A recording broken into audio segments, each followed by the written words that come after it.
मैं सबसे पहले आपकी सबसे लोकप्रिय और यहाँ की मुख्यमंत्री जिनके बुलाने पर मैं आपसे मिल पा रहा हूँ, मुख्यमंत्री आदरणीय ममता बनर्जी दीदी जी, और मैं देख रहा हूँ कि मंच पर बहुत बड़ी संख्या में सभी टीएमसी पार्टी के नेता और यहाँ के बंगाल के बहुत ही प्रतिष्ठित अपने अपने क्षेत्र के सभी महान विभूति जो बैठे हैं मंच पर, यहाँ पर दूर तक मैं देख रहा हूँ दीदी की पार्टी के टीएमसी के सभी हमारे कार्यकर्ता, नेता, माताएं, बहनें, पत्रकार साथियों, मैं सबसे पहले आपके मुख्यमंत्री जी का बहुत बहुत धन्यवाद और आभार प्रकट करना चाहता हूं कि उन्होंने अपने इस कार्यक्रम में मुझे आने का मौका दिया है। मैं जब से एयरपोर्ट से चला हूं, मैं लगातार कार्यकर्ता और नेताओं को देख रहा हूं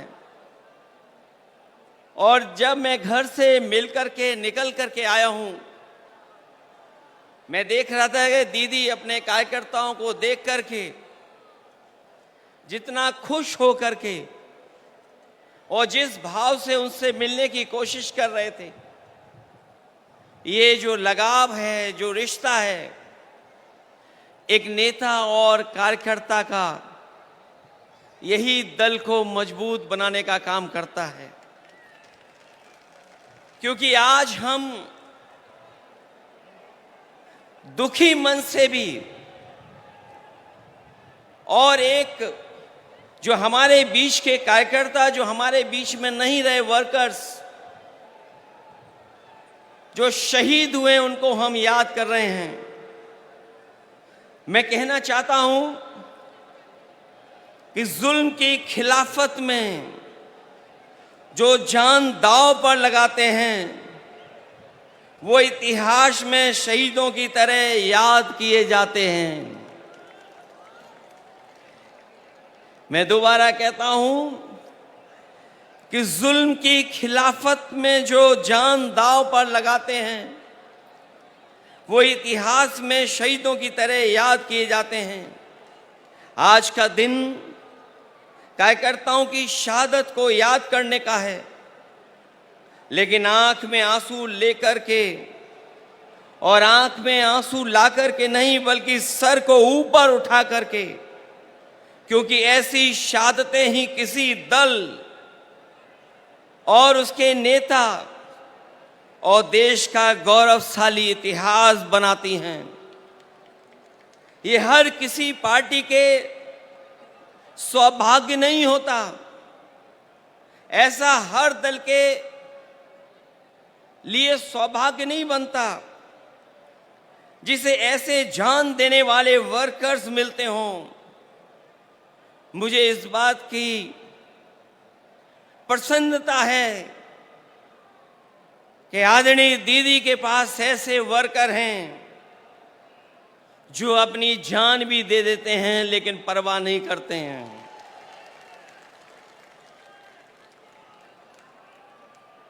दरअसल कोई कितना भी बड़ा लीडर हो जाए या कभी कोई भी बड़ा पद ना पाए, लेकिन वो कार्यकर्ता हमेशा रहता है।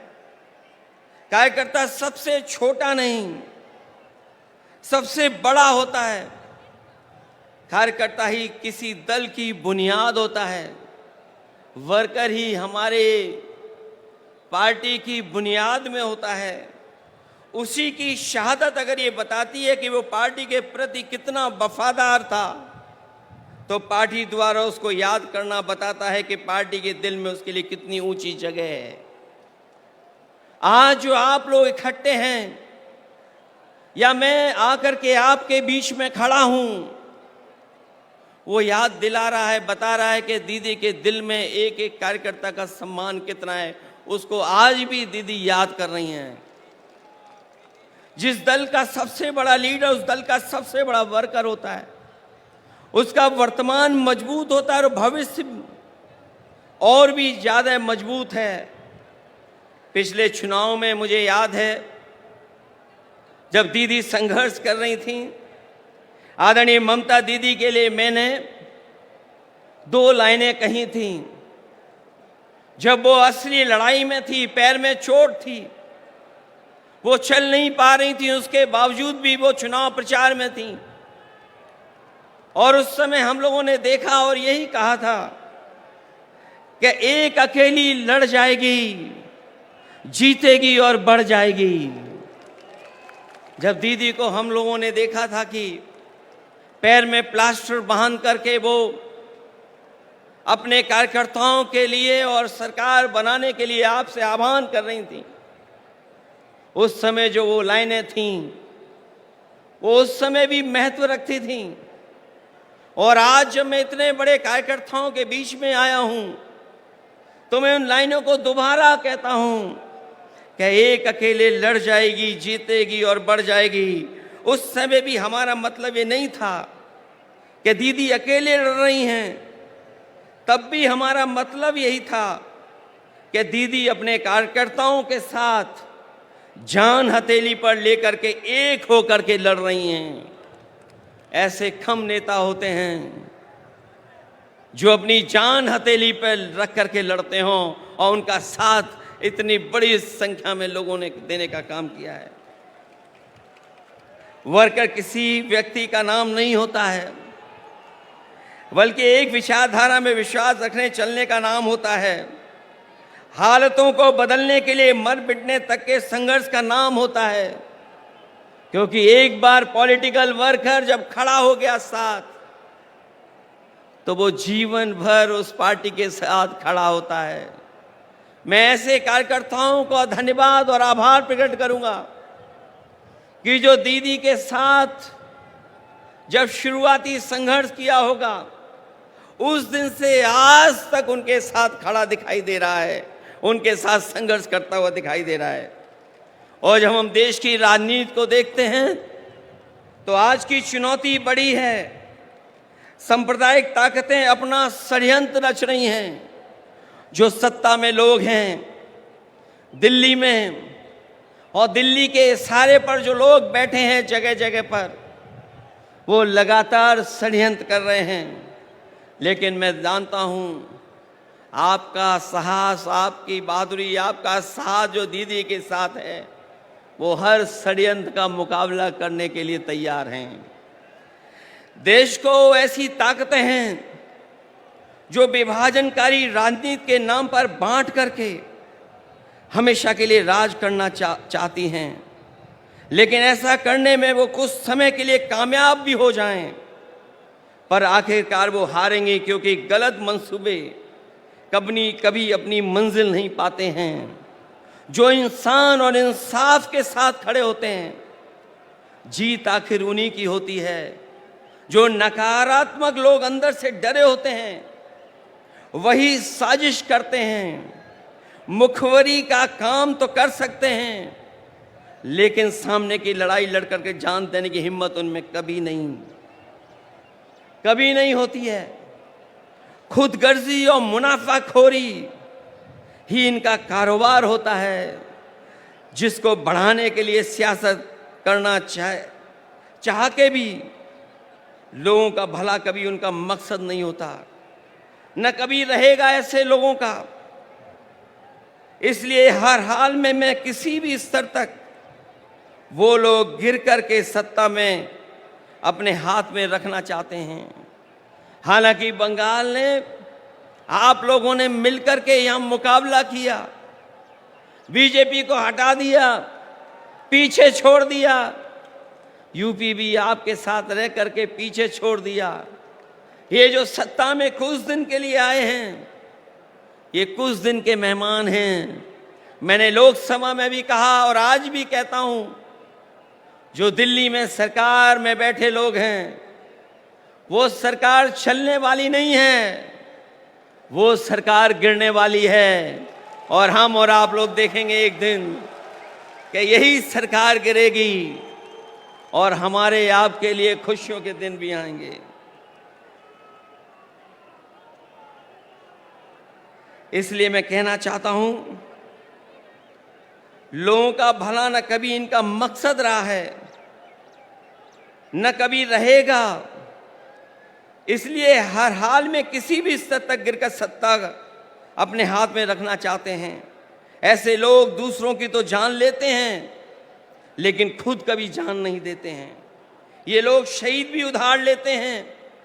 अगर इनका इतिहास उठा करके देखेंगे षड्यंत्रकारी लोगों का, ये लोग शहीद भी उधार लेते हैं, दूसरों के महापुरुषों को अपना बताने का षड्यंत्र करते हैं, क्योंकि नकारात्मक लोगों के पास अपने महापुरुष नहीं होते, न इनके पास गुरुदेव होते हैं, न नेताजी होते हैं।